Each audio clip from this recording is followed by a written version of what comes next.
Student JEE advance के लिए हम क्वेश्चंस कर रहे हैं और इस सीरीज में मोर देन वन क्वेश्चंस को हम यहाँ पे कर रहे हैं। इसमें यानी कि आपको पता है जेई एडवांस में मल्टी करेक्ट क्वेश्चंस आते हैं, यानी कि एक ही क्वेश्चंस के दो या दो से ज़्यादा क्वेश्चन आंसर सही हो सकते हैं। ऐसे क्वेश्चंस हम कर रहे हैं और इनका लेवल भी जेई एडवांस के लेवल के जैसा है, जिससे कि आपको एक अपग्रेडेशन मिले, आप अच्छे से इम्प्रूवमेंट कर पाए और अच्छी प्रैक्टिस हो पाए। तो इसको हम स्टार्ट करते हैं। अभी हम जो है कंजर्वेशन ऑफ मोमेंटम चैप्टर हमारा चल रहा है। इससे पहले के जो चैप्टर्स हैं वो हम कर चुके हैं, यानी कि unit and dimension, kinetics, laws of motion, work energy power, इनके जो क्वेश्चंस हैं वो हमारे चैनल पे आपको मिल जाएंगे और आप वहाँ पे जाके देख सकते हैं। ओके, तो आगे बढ़ने से पहले मैं आपको बोलूँगा, अगर आपने हमारे चैनल को सब्सक्राइब नहीं किया है तो जल्दी से जल्दी सब्सक्राइब कर लीजिए, जिससे कि जैसे ही अपलोड हो आपके पास ये क्वेश्चंस पहुंच जाए और ऑन टाइम आप प्रैक्टिस कर पाएँ। ओके, क्योंकि हम रेगुलर बेसिस पे क्वेश्चंस अपलोड करते जा रहे हैं और ये आपके लिए एक अच्छा क्वेश्चंस का सोर्स है। ओके, और अपने दोस्तों को भी आप फॉरवर्ड करिए, अपने सर्कल में फॉरवर्ड करिए, जिससे कि उनको ये सारे क्वेश्चंस उनको भी प्रैक्टिस करने का मौका मिले और आपके साथ उनका एक अच्छा डिस्कशन हो पाए, जिससे कि और बेटर आप इसको इम्प्रूवमेंट कर पाएँ। ओके, क्योंकि जब आप और आपके दोस्त दोनों सॉल्व करते हैं तो उसके बाद डिस्कशन में आपको और फायदा होता है। आपको स्टार्ट करते हैं। चलिए यहाँ पे देखिए, इसका जो फर्स्ट पार्ट है, यानी क्वेश्चन 1 से लेकर क्वेश्चन 4 तक मैं फर्स्ट पार्ट में दे चुका हूँ। अब सेकेंड पार्ट हम यहाँ पे डिस्कस करने जा रहे हैं। राइट, तो स्टार्ट करते हैं। देखिए, a block of mass m is placed on इसका मैं एक रफ डायग्राम बना लेता हूँ तो ज़्यादा सही रहेगा। और एक हॉरिजॉन्टल सरफेस है और ये सरफेस में हमने क्या किया, एक ब्लॉक रखा हुआ है। ये ब्लॉक जो है इस सरफेस पर रखा हुआ है। ये सरफेस जो है बेसिकली ये रफ है और ये इसका मास मान लीजिए m है। ओके, और यहाँ पे अगर आप थोड़ा सा देखोगे, पढ़ोगे क्वेश्चन, तो इसमें ये बोला गया है कि द कोफिशिएंट फ्रिक्शन, ये सरफेस रफ है, कोफिशिएंट फ्रिक्शन म्यू दे रखा है, external force horizontal force apply किया गया है। याद रखिएगा, फोर्स जो अप्लाई कर रहे हो हॉरिजॉन्टल है, ध्यान रखना है। फोर्स अप्लाई तो हो रहा है, कौन से डायरेक्शन में अप्लाई हो रहा है वो भी इंपॉर्टेंट है। तो ओके, फोर्स एफ ले लीजिए। इसको थोड़ा सा, चलिए मैं थोड़ा और नीचे लगा देता हूँ। ठीक है, यहाँ पे फोर्स मैं लगा रहा हूँ एफ। ओके, तो हॉरिजॉन्टल फोर्स है और is applied to the block and its magnitude is gradually increase. ये इंक्रीज हो रहा है, इसकी वैल्यू इंक्रीज किए जा रहा हो। The force exerted by the block on the surface is R. The force exerted by the block on the surface, इस ब्लॉक के द्वारा जो सरफेस पे फोर्स लगाया जा रहा है वो है capital R. Then which of the following statement is correct. Okay, एक देखिए ये चीज याद रखिएगा कि हम किसी सरफेस पे ब्लॉक को रखते हैं। सपोज करिए कि ये ब्लॉक ये सरफेस जो है ना स्मूथ था। सपोज करिए अगर स्मूथ अगर होता, रफ नहीं होता, तब भी सपोज करिए ये स्मूथ है तब भी क्या होगा, इस पे एमजी ब्लॉक जो है इस पे एमजी लगाता तो सरफेस जो होगा एक्शन रिएक्शन पेयर से नॉर्मल रिएक्शन लगाता इसके ऊपर।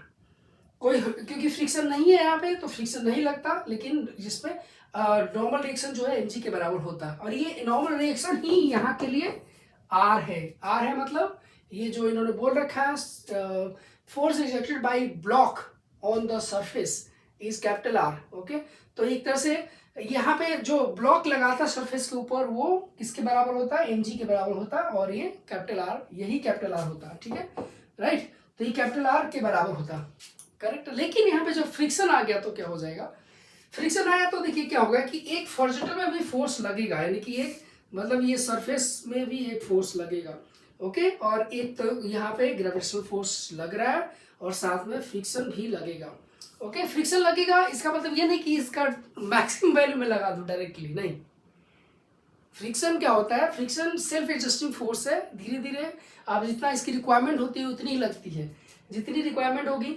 किस लिए रिक्वायरमेंट, कौन सी रिक्वायरमेंट, स्लाइडिंग रिलेटिव मोशन को अपोज करने के लिए, इनके बीच में, इन दोनों सरफेसेस के बीच में स्लाइडिंग को अपोज करने के लिए जो फोर्स की रिक्वायरमेंट होती है उतना ही वो लगता है फ्रिक्शन। उससे ज़्यादा की जरूरत नहीं है तो नहीं लगेगा। हाँ, लेकिन ये मैक्सिमम एक लिमिट तक लगेगा। वो मैक्सिमम लिमिट किसको क्या बोलते हैं, उसको बोलते हैं क्या, लिमिटिंग फ्रिक्शन। उसको लिमिटिंग फ्रिक्शन यानी ये इसकी वैल्यू बढ़ते बढ़ते लिमिटिंग फ्रिक्शन के बराबर तक हो सकती है।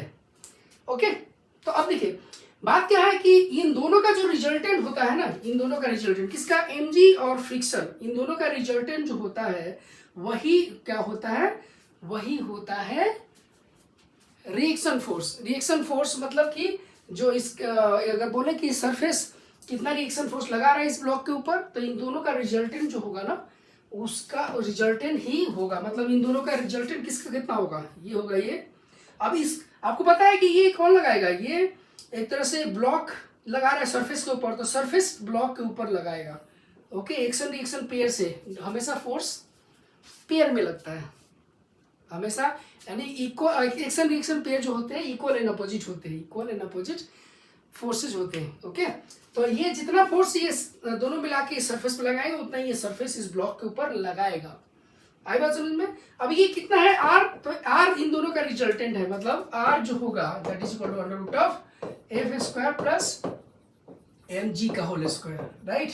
ये अब जैसे जैसे आप देखिए बात आती है कि एफ को बढ़ाओगे तो एफ को बढ़ाओगे तो ये बढ़ेगा, ये एफ कैपिटल एफ को बढ़ाओगे मतलब हॉरिजॉन्टल में धक्का लगाने वाला फोर्स लगा बढ़ाओगे तो ये बढ़ेगा, ये और बढ़ाओगे तो ये और बढ़ेगा, ये बढ़ते बढ़ते बढ़ते बढ़ते कहाँ तक जाएगा, इसकी मैक्सिमम वैल्यू जो आएगी वो कहाँ तक होगी, मैक्सिमम वैल्यू एफएल तक जा सकती है, लिमिटिंग फ्रिक्शन तक। और लिमिटिंग फ्रिक्शन जो होगी किसके बराबर होती है, म्यू इनटू एन के बराबर होती है। ओके, और यहाँ पे एम जी इधर लगा है तो ऊपर की तरफ नॉर्मल रिएक्शन लगेगा, नॉर्मल रिएक्शन और एम जी दोनों बराबर होंगे। यानी कि इसकी अगर फॉर मैक्सिमम एक्सपेंशन अगर बात करें तो यानी कि हम मैक्सिमम कितना हो सकता है वो बात करें तो मैक्सिमम के टाइम में आर की जो वैल्यू होगी वो होगी under root of mu N whole square plus N, यानी कि ये एम जी यहाँ पे आपका यहाँ पे एम जी ये होगा तो एम जी का होल स्क्वायर। ओके, अगर आप यहाँ देखो तो नॉर्मल एक्शन की वैल्यू कितनी है, एम जी के बराबर। ओके, तो ये एम जी के बराबर, तो यहाँ पे आप क्या करेंगे म्यू एन यानी कि एम जी को बाहर ले लेंगे, तो एम जी को बाहर ले लोगे तो क्या आएगा, एम जी को बाहर लोगे तो एम जी बाहर under root of 1 plus mu square, ये आर की वैल्यू हो सकती है मैक्सिमम, आर की मैक्सिमम वैल्यू इतनी हो सकती है। ओके, यानी कि आर की वैल्यू इससे ज़्यादा नहीं हो सकती, यानी कि R is should be less than और equal to M G under root of 1 plus mu square. Okay ये आ गया आपका। Okay, magnitude of R will gradually increase of course, जब आप एफ बढ़ाओगे, जब एफ बढ़ाओगे कैपिटल एफ बढ़ाओगे तो फिर ये भी बढ़ेगा ना फ्रिक्शन, क्योंकि हॉरिजॉन्टल फोर्स इसके बराबर ही है एफ। भाई इक्विलिब्रियम में अगर मैं बोलता कि अगर यहाँ पे क्या करूँ कि अगर जब इसको बढ़ाओगे तो इसको बढ़ाओगे, मतलब जब तक कि ब्लॉक के अंदर मोशन नहीं आता, जब तक ब्लॉक हॉरिजॉन्टल डायरेक्शन में मूव नहीं करता, जब तक ब्लॉक के अंदर मूवमेंट नहीं स्टार्ट होता उस समय तक तो ब्लॉक रेस्ट में है, और रेस्ट में है इसका मतलब एफ स्मॉल एफ के बराबर होगा, कैपिटल एफ जो होगा वो स्मॉल एफ के बराबर में रहेगा, कैपिटल एफ स्मॉल एफ के बराबर होगा। यानी अब इसको बढ़ाओगे तो ये बढ़ेगा, यानी कि ये बढ़ रहा है और ये बढ़ रहा है तो ये टोटल बढ़ रहा है, यानी कि ये बढ़ रहा है ना, यानी कैपिटल एफ जो है कैपिटल आर यानी कि रिएक्शन फोर्स जो होगा, जो फोर्स इस पे लग रहा है ब्लॉक के ऊपर, तो वो force exerted by the block on the surface R ये इंक्रीज करेगा, मतलब ये सही है, ग्रेजुअली इंक्रीज कितना, यहां तक जो कि वैल्यू निकाल दी मैंने। उसको the angle made by capital R with the vertical will gradually increase. अब एंगल कौन सा एंगल भाई देख लेते हैं, ये वाला एंगल बोल रहा है, ये वाला, इससे कौन सा आर किधर गया, आर है इधर, ठीक है ना, तो ये आर जो बनेगा ये वाला आर, दिस इज आर। अब आर निकालना है तो इस ट्रायंगल में देख लेते हैं भाई थोड़ी देर के लिए। हाँ, तो ये देख लो भाई, क्या इसको देख लो, हाँ ये वाला, ये एंगल ये मतलब इस ट्रायंगल में देख लेते हैं। अब आप ये देखिए ये थीटा है, थीटा नहीं वर्टिकल से एंगल पूछ रहा है ना, विद द वर्टिकल, तो विद द वर्टिकल ओके, तो वर्टिकल से एंगल देखेंगे, तो वर्टिकल से एंगल देखेंगे तो tan थीटा क्या है, ये tan theta height upon base, height क्या है भाई, हाइट कौन सा है, हाइट है क्या, तो हाइट है स्मॉल एफ, ये स्मॉल एफ यानी कि फ्रिक्शन, तो ये होगा स्मॉल एफ बाई बेस कौन सा एन यानी एम जी। ओके, तो एन की जगह यहाँ एम जी कर सकते हो। अभी एफ बढ़ाओगे तो tan थीटा बढ़ेगा, एफ बढ़ाओगे तो tan थीटा बढ़ेगा, है ना, यानी कि ये एंगल बढ़ेगा, ये एंगल बढ़ेगा, तो इसका मतलब ये सही है ऑप्शन, वर्टिकल से ग्रेजुअली इंक्रीज हो रहा है।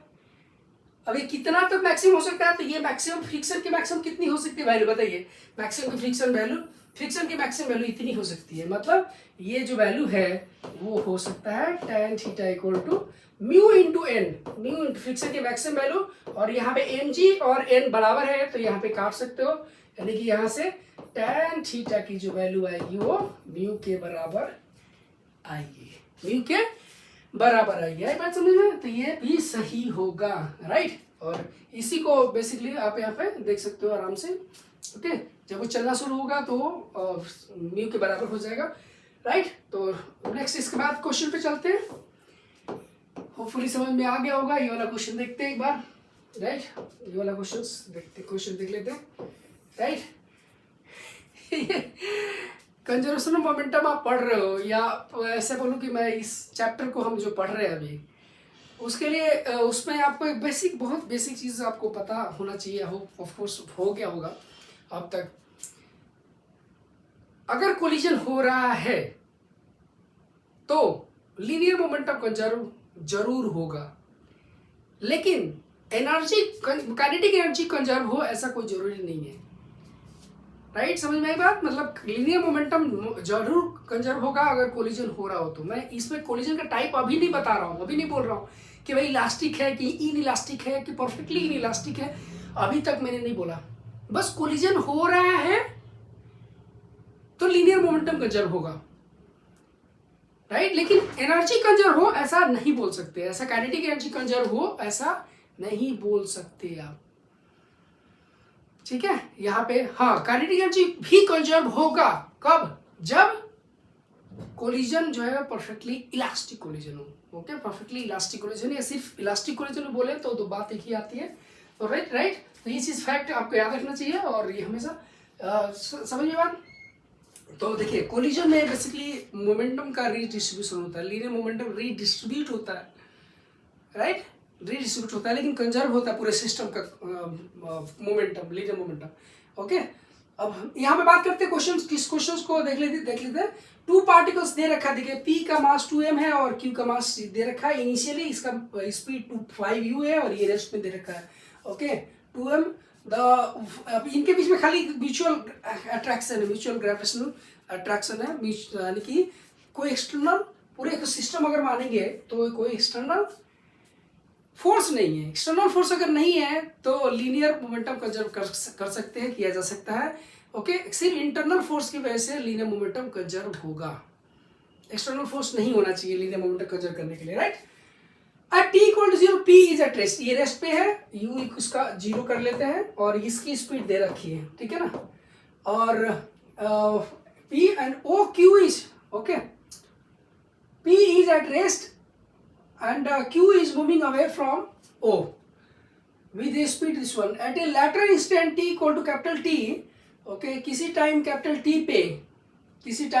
T पे before any collision has taken place, okay, तो किसी कोलिजन के पहले, okay, क्या होगा, at a later instant T equal to capital T, यानी कोलिजन नहीं हो रहा है, लेकिन Q की स्पीड अपनी बदल गई है, इनकी स्पीड जो है ना चेंज हो चुकी है, यानी कि इनके कोलिजन होने से पहले की बात है, before any collision has taken place. Q is moving, capital Q is moving towards Q with speed U। मास इनका तो वही रहेगा, मास तो चेंज होना नहीं है, ओके। स्पीड इसकी बदल गई है U और V। ये कैसे हुआ भाई, कैसे हुआ होगा, हालांकि हमें जरूरत नहीं है उसकी, लेकिन नहीं हम जानेंगे तभी हमें आंसर हमारा आ जाएगा कि भाई क्यों इनकी स्पीड चेंज हुई। अब लेकिन आप ये समझ लीजिए कैसे हुआ इनकी स्पीड चेंज। तो बेसिकली क्या हुआ कि ये इनके बीच में ग्रेविटेशनल फोर्स लग रहा है, और ग्रेविटेशनल फोर्स लग रहा है तो ये क्या करेगा, ये ग्रेविटेशनल फोर्स इसकी स्पीड बढ़ाएगा, रेस्ट पे है ना, और ये क्या करेगा, ये फोर्स स्पीड के अपोजिट में है तो इसकी स्पीड घटाएगा, राइट, क्योंकि अपोज में है। तो अब क्या होगा कि ये बढ़ाएगा और ये घटाएगा, रिड्यूस करेगा स्पीड, ठीक है, सही है। तो ये घटे, अब क्या होगा कि अपोज में तो घटाते घटाते 5u को घटा दिया इसने u के बराबर, लेकिन ये 0 से बढ़ के v हो गया, तो लीनियर, अब ये फोर्स जो होगा इंटरनल फोर्स है, conservation of energy, sorry conservation of linear momentum कर सकते हैं क्योंकि इसमें कोई एक्सटर्नल फोर्स नहीं है। बातें करते हैं कि हमें तो कहाँ से कहाँ तक की बात करनी है, जब ही जो दिखाया गया है और उस समय तक जब तक कि कोलिजन नहीं हुआ है, तो लीनियर मोमेंटम तो कंजर्व कर ही सकते हो। ओके, लीनियर मोमेंटम शुरू में और बाद में कंजर्व कर सकते हो। तो by conservation linear momentum P initial equal to P final. Okay, P initial और पी फाइनल हो सकता है यहाँ पे। उसके बाद देखिए कैसे करेंगे, 2m इंटू 0 शुरू में इसका, और उसका होगा 5mu, that is equal to इसका क्या है, तो 2mv minus m into you. अब इसको थोड़ा सा आप करेंगे तो इसको कैलकुलेट हो जाएगा, m से m कैंसिल हो जाएगा और 5m ये इधर आएगा, या वैसे करेंगे कि इसकी वैल्यू जो आएगी u, इसको इधर भेज दीजिए, तो इसको v की जो वैल्यू आ जाएगी कितनी आ जाएगी भाई, ये इसको करेंगे तो 3u के बराबर हो जाएगा। 3u, v की जो वैल्यू आएगी 3u यहाँ से आ रही है, राइट। तो momentum of particle p at t equal to 0 is 0, t equal to t is 0। Collision होने से पहले पार्टिकल p का मोमेंटम, भाई कुछ वेलोसिटी तो आ रही है, तो मोमेंटम कहाँ से 0 होगा, गलत है ना, सही नहीं है, इसलिए इसमें कोई यहाँ पे ये सही नहीं है।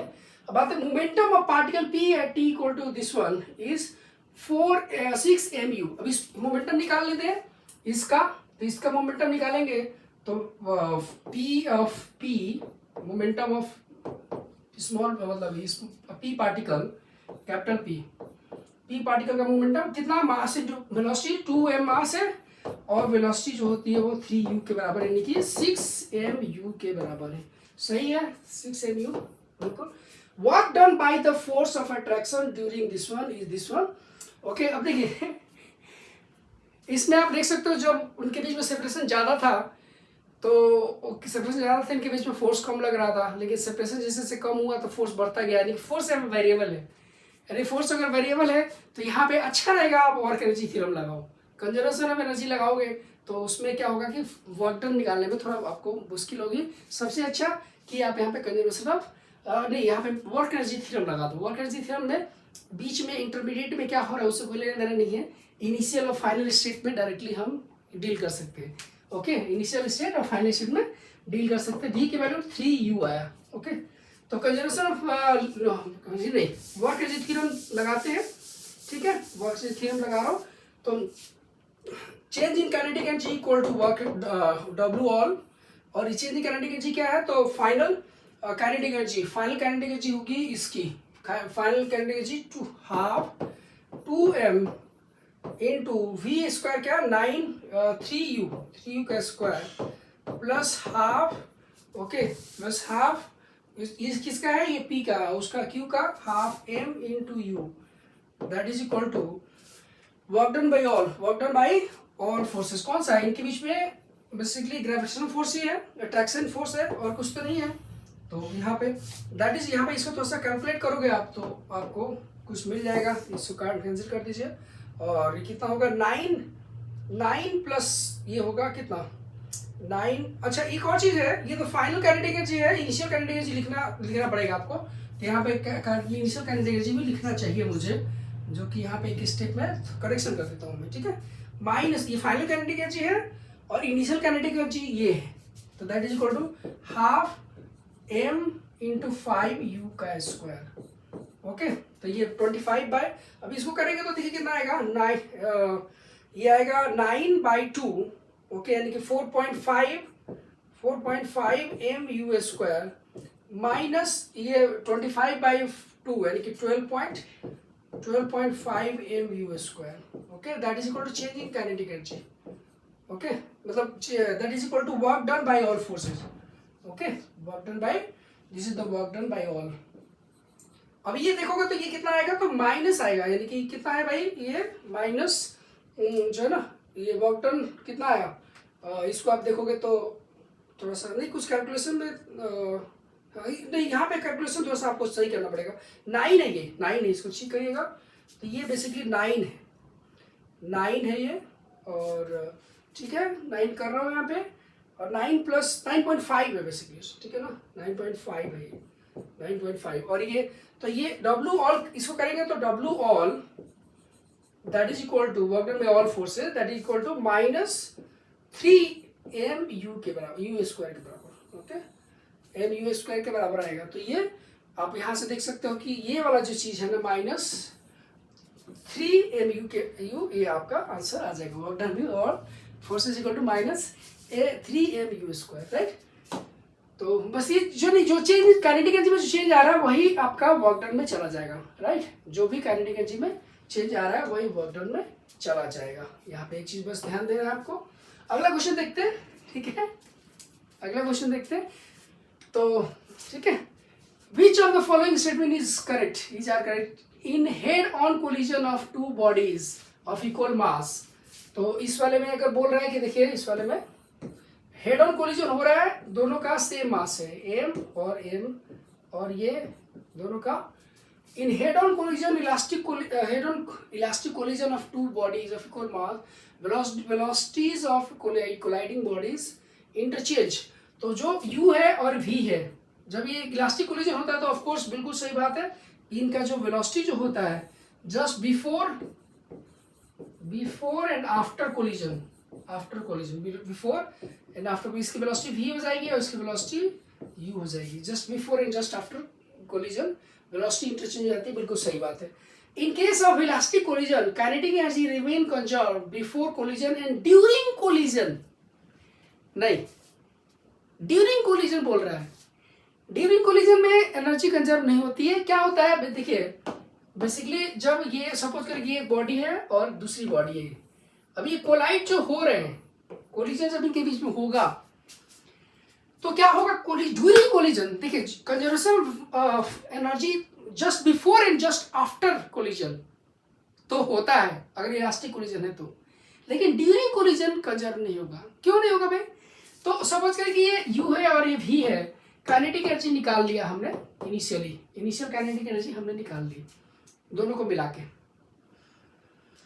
अब कोलिजन के टाइम पे क्या होता है, कोलिजन के टाइम पे ये होता है कि जो ये कोलाइड जो इनके जो पार्टिकल्स होते हैं, ये वाले जो पार्टिकल जो हेड यहाँ पे कोलिजन होगा इनके बीच में, तो काइनेटिक एनर्जी के कुछ पार्ट चला जाता है इनके डिफॉर्मेशन एनर्जी में। देखिए डिफॉर्मेशन एनर्जी में इनका, यानी कि ये जो पार्टिकल्स है ना, ये जो किनारे ये बिल्कुल जो कोलाइड हो रहे हैं, ओके, ये डिफॉर्म हो जाते हैं, डिफॉर्मेशन आ जाता है इनके अंदर, राइट।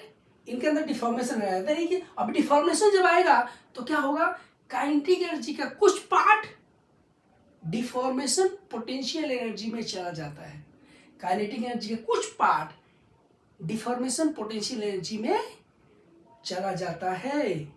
ओके, डिफॉर्मेशन आएगा, डिफॉर्मेशन पोटेंशियल एनर्जी में, इनके डिफॉर्मेशन आ जाएगा, डिफॉर्मेशन पोटेंशियल एनर्जी में चला जाएगा। ओके, यानी कि इसका काइनेटिक एनर्जी का कुछ पार्ट डिफॉर्मेशन पोटेंशियल एनर्जी में चला जाएगा, तो काइनेटिक एनर्जी कम हो गया यहाँ पे। ओके, यानी कि एक तरह से बोलूं तो काइनेटिक एनर्जी और प्लस डिफॉर्मेशन पोटेंशियल एनर्जी में बट गया, ये वाला पार्ट ये इसमें बट गया। कोलिजन के जस्ट बाद क्या होता है, फिर से ये जो डिफॉर्मेशन पोटेंशियल एनर्जी में जो गया है वो फिर से वापस आ जाता है काइनेटिक एनर्जी के अंदर। मतलब फिर से ये क्या होता है भाई, इंटरचेंज हुआ इनका बीच में, और इंटरचेंज इसका वेलोसिटी चलो ठीक है, इनका वेलोसिटी v हो गया, इसकी वेलोसिटी v हो गई, इसकी वेलोसिटी u हो गई।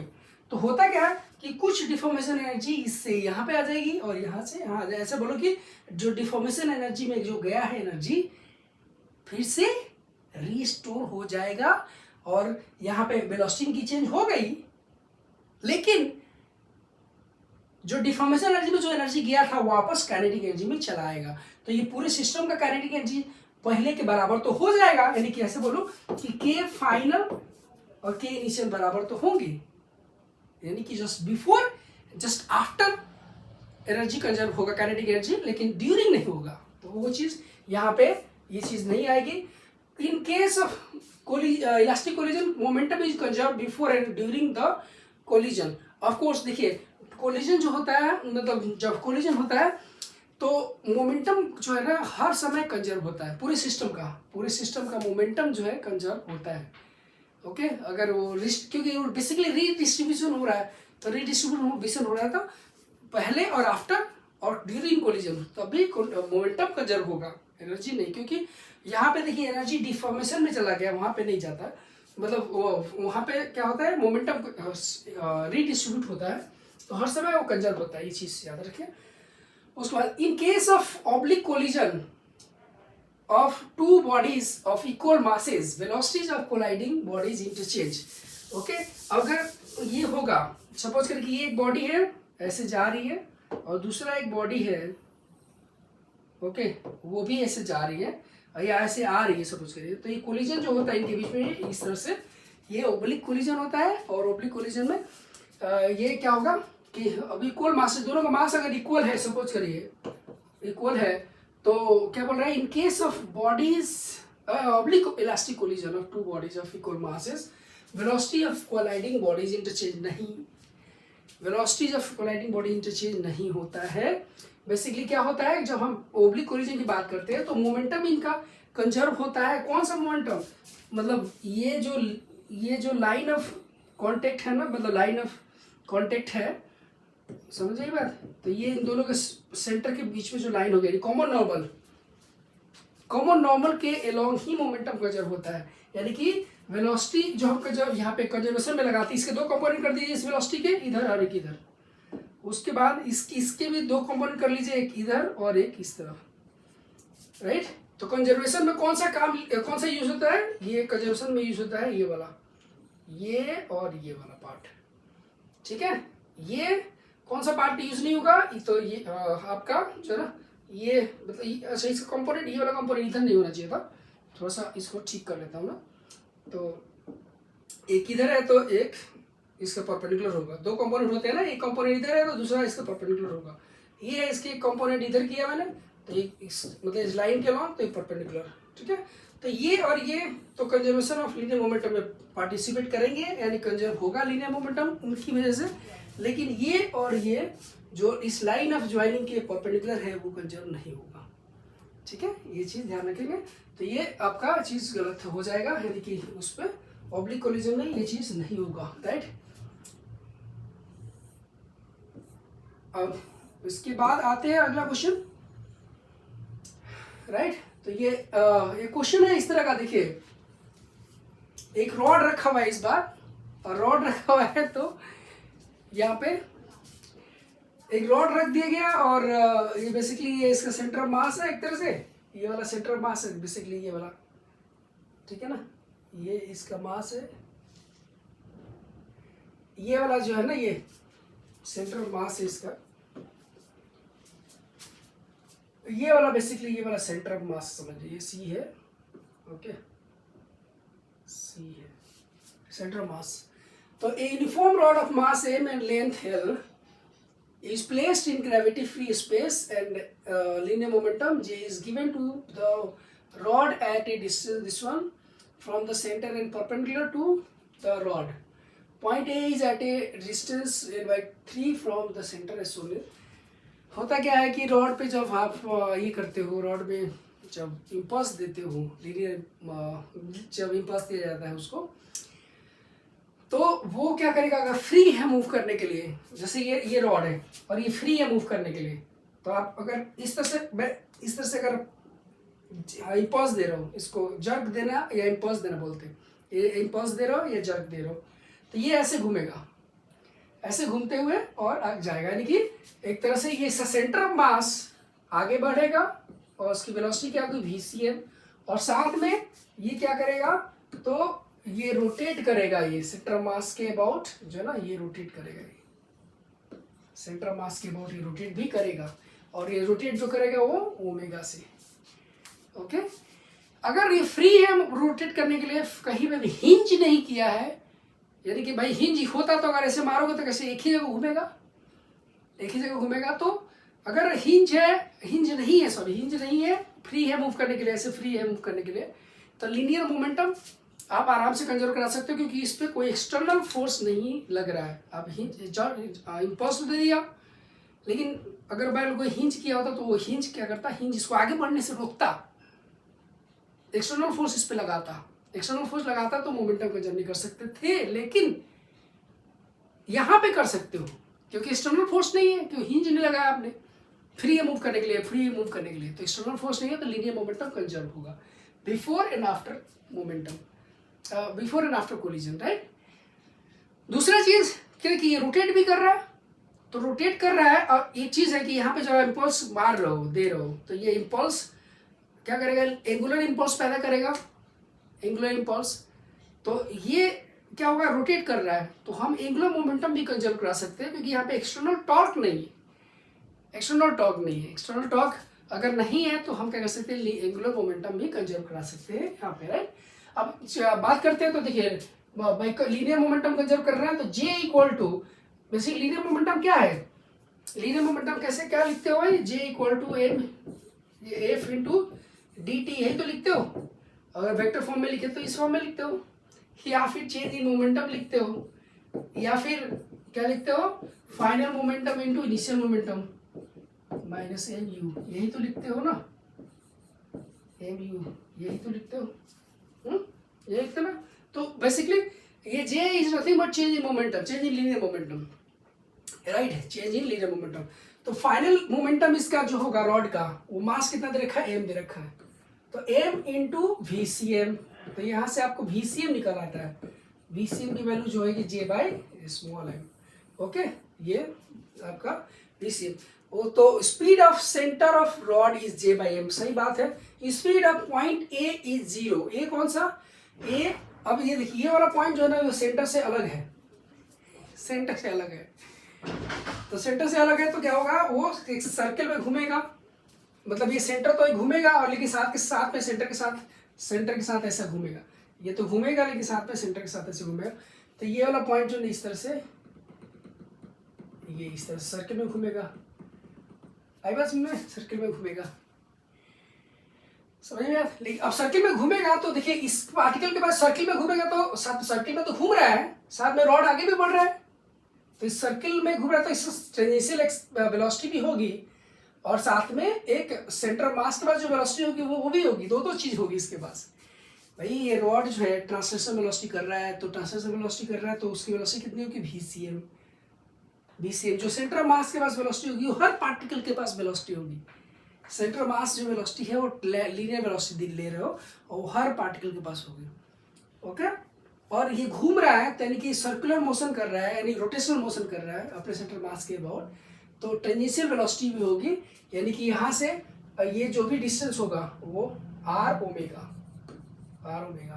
तो वी ए जो आएगा that is equal to centre mass के पास जो वेलोसिटी, लीनियर वेलोसिटी जो होगी वो सबके पास होगी, VCM minus r omega, okay. VCM कितने के बराबर, जे बाई एम। अच्छा एक और चीज, ओमेगा कहाँ से लेके आऊँ भाई तो ओमेगा लेके आओगे एंगुलर मोमेंटम कंजर्वेशन से, ओके, एंगुलर मोमेंटम कंजर्व करोगे तभी जाके ये आएगा, राइट। एंगुलर मोमेंटम कंजर्व करो तो अपने यहाँ आ जाएगा। कैसे आएगा भाई, तो एंगुलर मोमेंटम आपका पता है आपको, I equal to under root of tau, मतलब टाउ डी टी ऐसे लिखते हो ना, that is equal to change in linear momentum, change in angular momentum, that is equal to I omega final minus omega initial, ये लिख सकते हो आप, राइट। अब इसको मैं करता हूँ वहाँ पे, तो basically change in angular momentum J into, यानी कि जे इंटू ये जो डिस्टेंस है एक्स कितना दे रखा है इन्होंने, एक्स की वैल्यू दे रखी है, तो जे एक्स की वैल्यू ये पहले लिख लेता हूँ, उसके बाद फिर डायरेक्टली आऊँगा। That is equal to centre mass में बैठ के आप कर रहे हो, सेंटर मास बैठ कर कर रहे हो, तो आई ओमेगा के बराबर होगा, आई ओमेगा। रॉड का सेंटर मास के अबाउट कितना होता है, ml²/12 होता है, ml²/12 इंटू ओमेगा। शुरू में तो जीरो था ओमेगा, तो शुरू में ओमेगा था, तो जीरो मैं लिख लेता हूँ यहाँ पे, -0 लिख देता हूँ, क्या जरूरत नहीं है लेकिन लिख सकते हो। उसके बाद यहाँ से हम क्या कर सकते हैं, यहाँ से वैल्यू थोड़ा सा वैल्यू पुट कर लीजिए। वैल्यू क्या पुट करो, जे इंटू एक्स की वैल्यू कितनी है, एक्स की वैल्यू, जे इंटू एक्स की वैल्यू, एक्स की वैल्यू कितनी है भाई, ये दे रखा ये दे रखा है L/4 j into L/4 that is equal to ml²/12 into omega, कैसे ओमेगा निकल आएगा आपका, और इसकी वैल्यू कितनी होगी, तो ये 3 आ जाएगा यहाँ पे, और L आ जाएगा, तो यहाँ से ओमेगा की वैल्यू आएगी 3J/ml,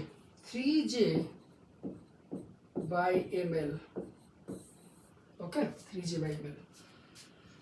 अब यहाँ इसकी वैल्यू पुट कर देते हैं यहाँ पे, तो वैल्यू पुट कर देंगे तो माइनस आर की वैल्यू कितनी है भाई, आर की वैल्यू है मतलब यहाँ पे हाँ ए का डिस्टेंस कितना है, ए का डिस्टेंस तो देखना पड़ेगा ना, हाँ ए वाला ए का डिस्टेंस है ये इतना, डिस्टेंस ऑफ ए इज इतना, राइट। तो यहाँ से मैं वैल्यू पुट कर दूंगा, मतलब ये वैल्यू पुट करूंगा तो क्या होगा, माइनस आर की वैल्यू कितनी होगी,